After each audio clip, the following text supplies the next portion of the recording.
Okay, so here we have now the Tools Palette, and in our next session here we're going to go through the uses of the Tools Palette. You can see that we've got a lot of different settings on this, and it all depends on what it is that you've selected. When you are working, you have the ability to annotate your computer desktop, and when you do that, this is the screen, the Tools Palette you're going to see. When you're working in the scrapbooks, this is the Tools Palette you're going to have.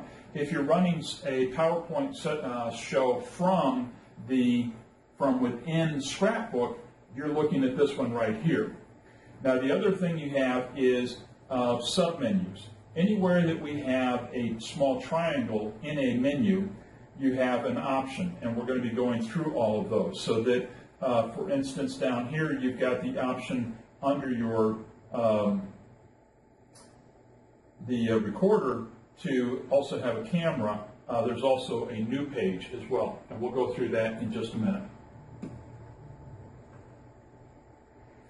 So this is the very basics of the Tools Palette right here. This is the one that you're going to be utilizing the most, and this is the one that we see right here on our screen.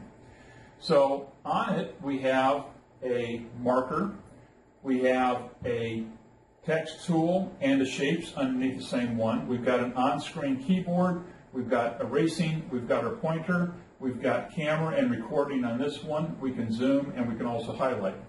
When you move to the full screen menu right here, the zoom and the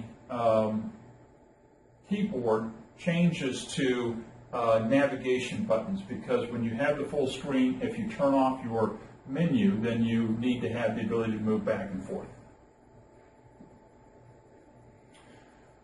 Okay, so you can see here that underneath the text tool, and I'll bring this up, so underneath the text and the shapes, we've got text and we've got shapes.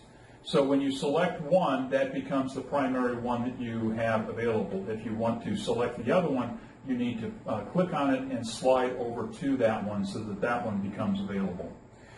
Same thing down here. We have the ability to add a page. We can run our recording function here, and we can also do screenshots from here as well. Underneath the keyboard, we also have the ability to do handwriting recognition, which under Windows now is a standard feature.